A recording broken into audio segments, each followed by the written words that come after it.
صلى الله على محمد صلى الله عليه وسلم.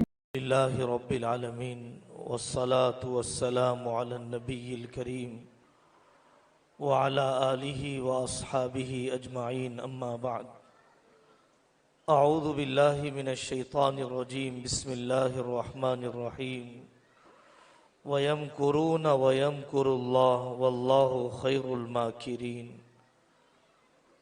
وقال رسول الله صلى الله عليه وسلم: كيف تهلك أمة أنا في أولها والمہدی فی اوسط. کو باشعور کرنے کی ضرورت ہے نظریاتی جنگ کے بارے میں، آئیڈیالوجیکل وار کے بارے میں. نظریاتی جنگ یہ میدان اور ہتھیار کی جنگ سے زیادہ طاقتور ہوا کرتی ہے.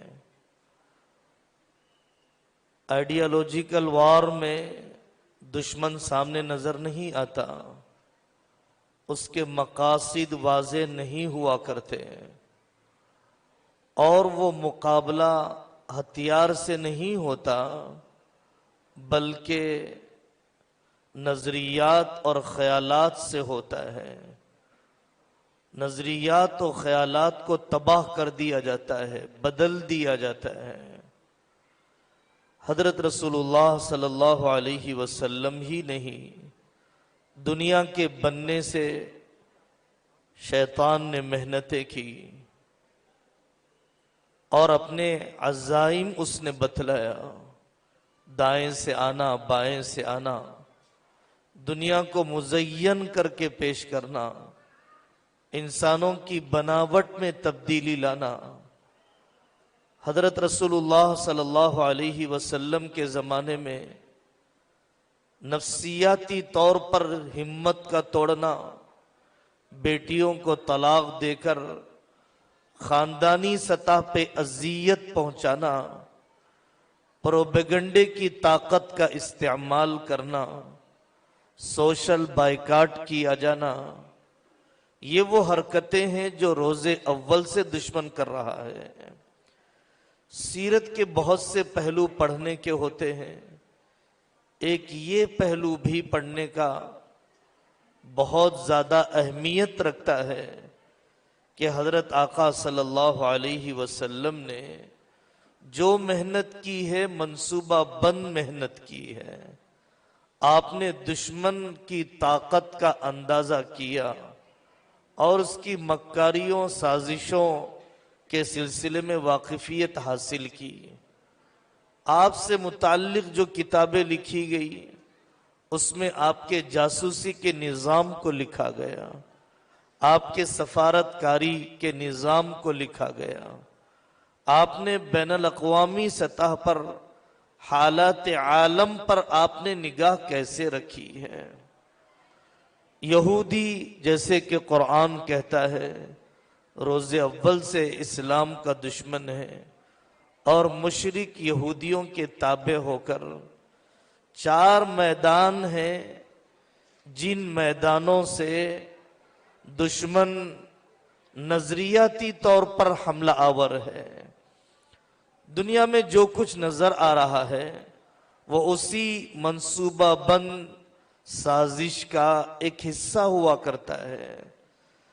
سب سے بڑا جو حملہ اور جس طریقے سے طاقت کا استعمال ہے، استشراق اسے کہا جاتا ہے اردو زبان میں، عربی زبان میں، اور انگلش میں اسے اورنٹیل ازم کہا جاتا ہے. تھنکرز کی ایک بڑی تعداد ہے، مفکرین کی ایک بڑی تعداد ہے جو مشرقی علوم کو پڑھتی ہے، قرآن، حدیث، اسلامی تاریخ، اسلامی جغرافیہ، اور اسلام کی باعظمت شخصیتیں اور اہمیت رکھنے والی خلافتیں، ان سب کو یہ پڑھتے ہیں اور پڑھ کر اس میں کمیاں نکالتے ہیں، کرٹیسائز کرتے ہیں، بے وزن کرنے کی کوشش کرتے ہیں. میں آپ سے صرف ایک مثال سناتا ہوں، آقا صلی اللہ علیہ وسلم کے نکاح پر اعتراض، مرد اور عورت کے سلسلے میں برابری کرنے کی فکر اور اسلامی سیاسی نظام کو بدنام کرنے کے سلسلے میں کوششیں، یہ سب تو ہم دیکھ ہی رہے ہیں۔ ہم ترکی میں تھے، ایک عالم دین جو وہاں پر MA کر رہے ہیں، انہوں نے بتلایا میرے مقالے کا تھیسس کا عنوان ہے، آج سے کچھ سال پہلے ایک اورنٹیلسٹ نے، مستشرق نے کام کیا سند حدیث پر، سلیمان عن اعمش پر کام کیا، بہت باریک پہلو ہے سند حدیث کا، اور اس نے 600 سے 800 صفحات لکھ دیے اس سند حدیث کے بے وزن ہونے کے سلسلے میں، ناقابل قبول ہونے کے سلسلے میں۔ مجھے میرے مشرف نے، میرے نگران نے یہ عنوان دیا ہے کہ اس کے 600 صفحات کا مقالہ سامنے رکھ کر جواب لکھا جائے۔